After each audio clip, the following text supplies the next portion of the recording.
Hello everyone, I'm Renata and my friend is. Panjarata Sudirman. We want to present about the transition from Generation X to Generation Z, impacts on data security in Indonesia. First part is abstract. Okay, first we will talk about abstract. As we know, the security of personal data belonging to Indonesian people is questionable because of the government performance is said to be unable to meet people's satisfaction.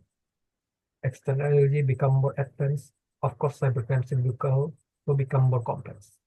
But the government seems unable to adapt to this technological advance, and because of that, cybercrimes often occur in this country. This article aims to discuss cybercrime that occurs in Indonesia and provide an analysis of the factors that cause poor data privacy security in Indonesia. The analysis will conclude with recommendations for the government to strengthen data security and reform the law to more effectively deal with cybercrime. Next, we will talk about introduction. As time goes by, technology will of course develop more rapidly.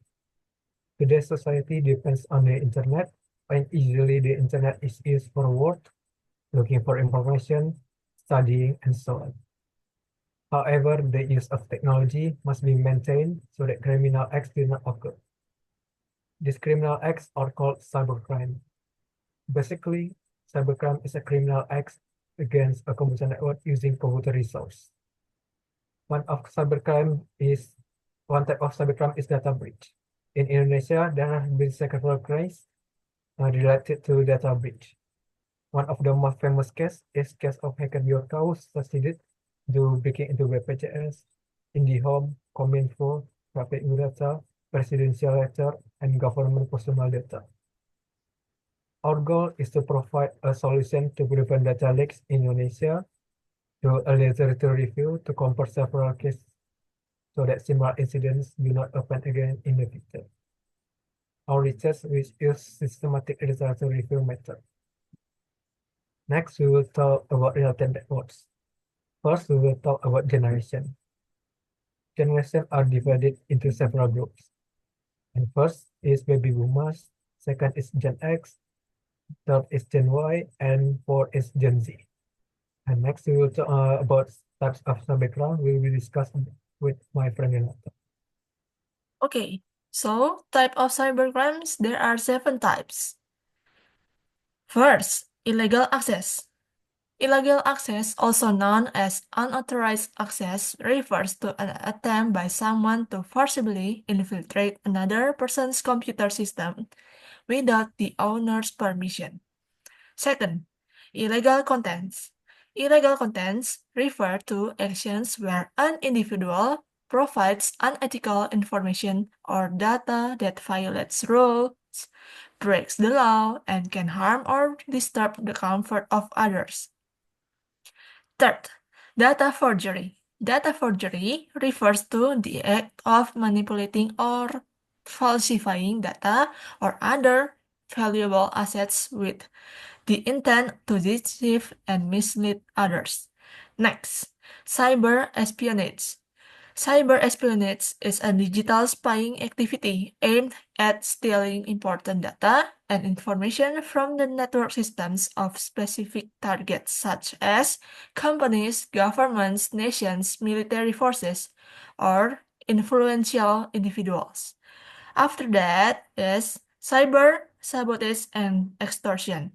It is a criminal act that can damage programs and computer network systems connected to the internet. It usually involves inserting a virus, rendering the data within the computer program or network system unusable, and the perpetrator threatens with the victim to obtain what they want. And then, offense against intellectual property. It refers to violations of copyright belonging to an individual or a company on the internet. And the last one is infringements of privacy. Infringements of privacy are crimes typically aimed at obtaining personal information from an individual's computerized personal data forms. Okay, the next part is methodology. On methodology part, we explain about kind of research that we use on and our search strategy. Our strategies are: first, we search for references on cybercrime using Google Scholar with publications limited to those from the past 5 years. Second, we input the selected references into Microsoft Excel. Third, we perform a selection of the collected references to ensure they are more relevant to our research topic. After the selection process, we review and analyze the references thoroughly from the introduction to the conclusion. The next part is result and discussions. Okay, next we will talk about result and discussion. After those criminal acts that happened, it proved that cybersecurity is weak in Indonesia. The root of this problem lies with Kominfo, which is responsible for maintaining the security of Indonesian citizens' personal data. Low appreciation of human resource is also one of the main factors causing this. In fact, Indonesia has many human resources who are competent and able to overcome this problem. But the government often does not appreciate and sometimes underestimate their skills. This has often happened. The government and Kominfo should implement these things if they want data security in Indonesia to remain well maintained. First, improve communication and collaboration.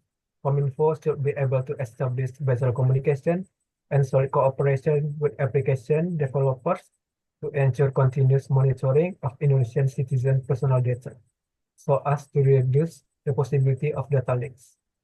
Second, Kominfo must be able to utilize existing software optimally.